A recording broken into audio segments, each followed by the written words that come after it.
2023년 7월 10일 하나님께서 우리에게 주시는 말씀은 사도행전 9장 10절에서 22절까지의 말씀입니다. 그때 다메섹에 아나니아라 하는 제자가 있더니 주께서 환상 중에 불러 이르시되 아나니아야 하시거늘 대답하되 주여 내가 여기 있나이다 하니 주께서 이르시되 일어나 직가라 하는 거리로 가서 유다의 집에서 다섯 사람 사울이라 하는 사람을 찾으라. 그가 기도하는 중이니라.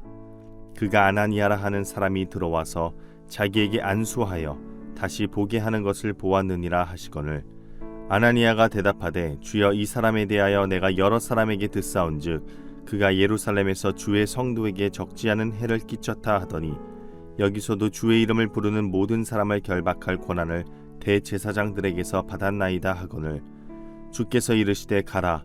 이 사람은 내 이름을 이방인과 임금들과 이스라엘 자손들에게 전하기 위하여 택한 나의 그릇이라.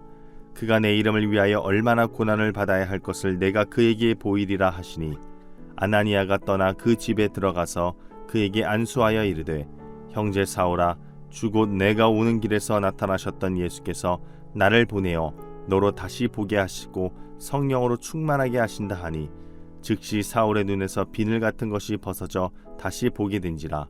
일어나 세례를 받고 음식을 먹음에 강건하여지니라. 사울이 다메섹에 있는 제자들과 함께 며칠 있을새 즉시로 각 회당에서 예수가 하나님의 아들이심을 전파하니 듣는 사람이 다 놀라 말하되 이 사람이 예루살렘에서 이 이름을 부르는 사람을 멸하려던 자가 아니냐. 여기 온 것도 그들을 결박하여 대제사장들에게 끌어가고자 함이 아니냐 하더라. 사울은 힘을 더 얻어 예수를 그리스도라 증언하여 다메섹에 사는 유대인들을 당혹하게 하니라. 신약 성경에서 예수님 다음으로 가장 많은 비중을 차지하는 인물을 뽑자면 단연코 사도 바울일 것입니다. 그의 회심 이야기는 늘 우리에게 많은 신앙적 도전을 줍니다. 예수 그리스도를 믿는 신앙인들을 죽이고 박해하기에 바빴던 그가 이제 복음을 전하기 바쁜 사람으로 변화된 이유는 하나님의 일하심과 하나님의 만지심 덕분이었습니다. 하나님은 사람의 인생과 삶의 목적을 한순간에 바꾸실 수 있습니다. 그리고 그 일하심은 나를 통하여 혹은 내 주변의 공동체를 통하여서도 일어납니다.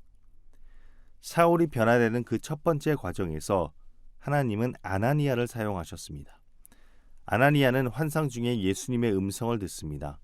10절을 보면 주께서 환상 중에 불러 이르시되 라고 성경은 말합니다. 사울도 그리고 아나니아도 모두 환상 중에 주님의 음성을 듣습니다. 사실 사울에게는 워낙 드라마틱하게 찾아온 주님의 음성입니다. 9장 3절을 보면 사울이 길을 가다가 다메섹에 가까이 이르더니 호련히 하늘로부터 빛이 그를 비추는지라. 환한 빛이 찾아와 그를 덮고 거기서 음성이 들렸죠. 굉장히 어떻게 보면 드라마틱하고 영화 같은 장면입니다. 반면 아나니아가 주님의 음성을 들었을 때는 별다른 설명이 없습니다. 아나니아의 입장에서 주님의 음성은 그저 그의 일상 가운데 들려왔을 것입니다. 우리가 깨달아야 할 것은 하나님의 일하심을 시작하는 데 있어서 일상 가운데 우리의 영적 민감함을 회복해야 한다는 것입니다. 아나니아는 단순히 그 주님의 음성이 환청이라고 생각했을 수도 있습니다. 그도 그럴 것이 그리스도인을 가장 핍박하는 자가 자신에게 오고 있고 하나님께서 그 자를 쓰신다고 하였기 때문입니다. 아나니아의 입장에서는 말도 안 되는 일이라고 생각했습니다. 지금 하나님께서 쓰실 그릇이 그리스도인들을 가장 선봉에 서서 박해하는 사람이라는 겁니다. 말이 안 됩니다. 그냥 헛된 생각이라고 아나니아는 치부했을 수도 있습니다. 그러나 아나니아에게는 영적 민감함이 있었습니다. 바꿔 말하면 자신의 언어와 하나님의 언어를 분별할 수 있는 힘이 그에게는 있었다는 겁니다. 우리가 영적 민감함을 얻기 위해서는 우리의 삶 가운데 끊이지 않는 기도의 자리가 존재해야 합니다. 우리는 아주 바쁘게 살고 있습니다. 24시간이 모자르다고 말하기도 합니다. 문제는 바쁘기 때문에 기도 시간이 하나님과 대화하는 하나님과 대면하는 시간이 낭비처럼 느껴진다는 겁니다. 하나님과 대면하는 그 자리에 대한 소중함을 느끼지 못한다는 것이죠. 효율성과 생산성을 중시하는 현대 사회를 살아가는 우리에게 이 기도 시간은 비효율적으로 느껴질 수밖에 없는 겁니다. 세상사에 바쁘기 때문에 기도하지 못한다는 것은 우선순위 가치 문제와 믿음의 문제입니다. 이렇게 바쁘고 할 일 많은 세상을 살아가며 기도한다는 것은 우리의 삶의 우선순위에서 자연스럽게 밀리게 됩니다. 그러나 기도가 우선순위에서 밀려난다면 이는 근본적으로 우리 믿음의 문제입니다.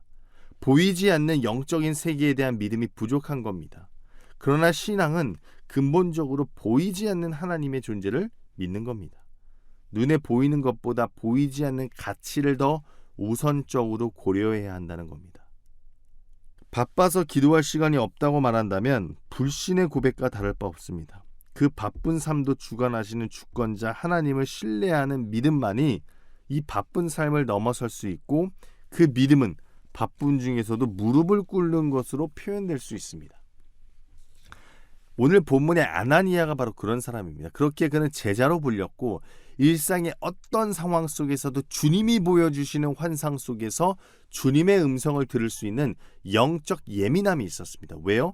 늘 기도의 자리에서 하나님의 음성을 듣는 방법을 배웠기 때문에.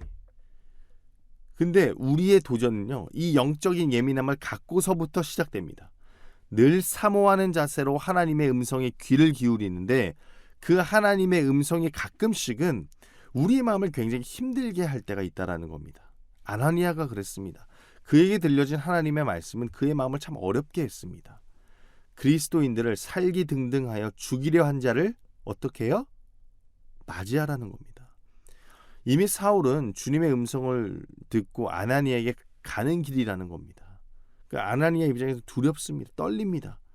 그가 자기를 어찌하지 않을까? 사도 바울이, 지금은 사울이죠. 사울이 자기를 죽이진 않을까? 그의 지금 회심이 연기가 아닐까? 조바심이 납니다. 그런데 아나니아는 알고 있습니다. 하나님의 분명한 계획을.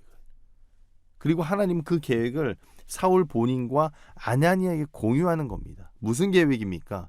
이 사울은 내가 택한 사람이다.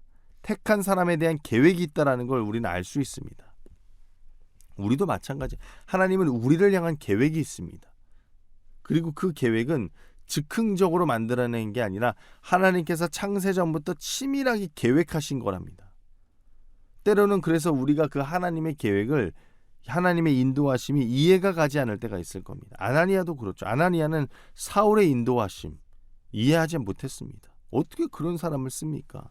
그리고 자신의 삶 속에서 사울을 대면해야 하는 그 하나님의 인도하심을 이해할 수 없었을 겁니다. 왜냐하면 이것은 즉 지금 그의 입장에서는 위험에 빠지는 행동이거든요.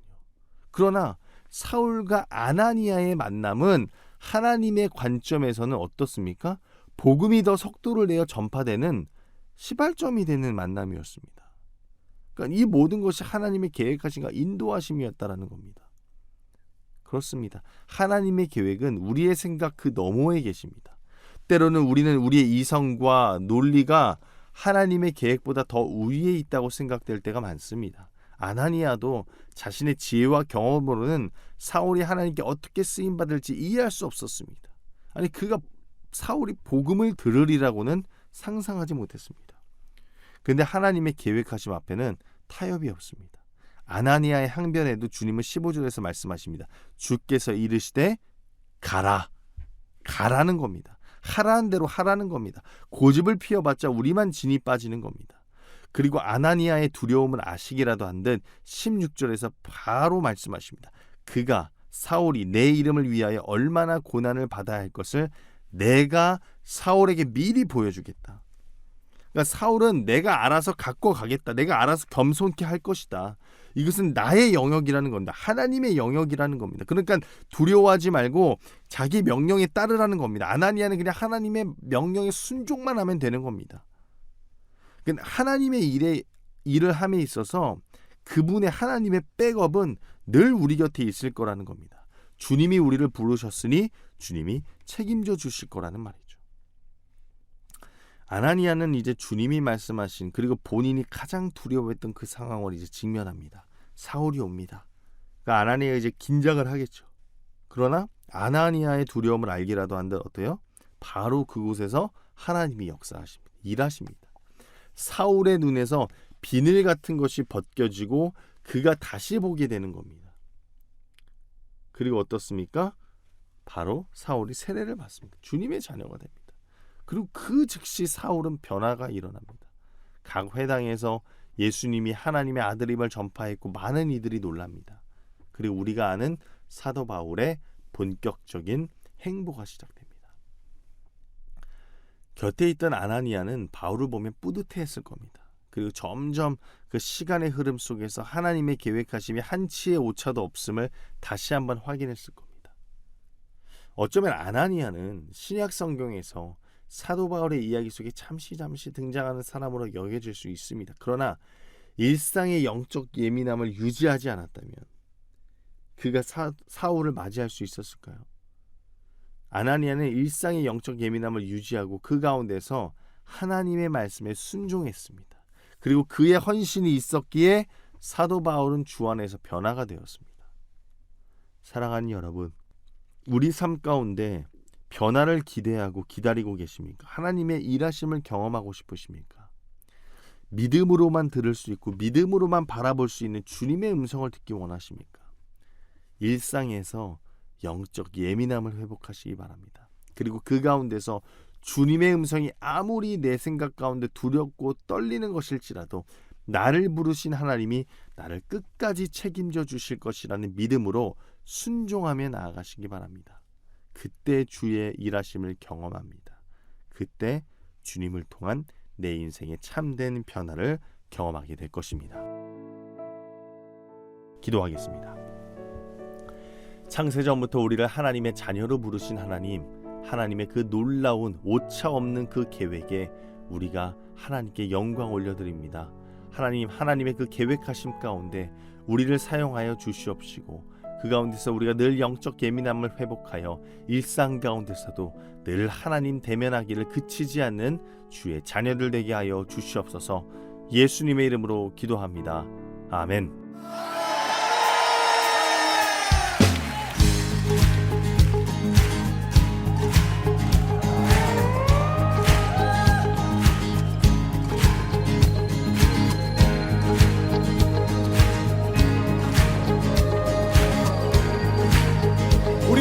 선포하며 나갑시다.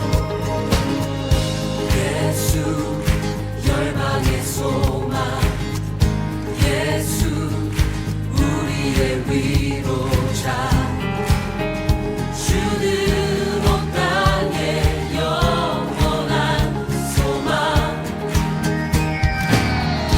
예수 어둠 속의 빛, 예수 변함없는 진리, 주는 온 땅에 빛이 되시네. 우리 위에 죽으시고 다시 사신 생명의 주, 주님만이 소망이요 변함없는 반석이라.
주는 온 땅에 빛이 되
다시 사신 생명의 주 우리 위에 죽으시고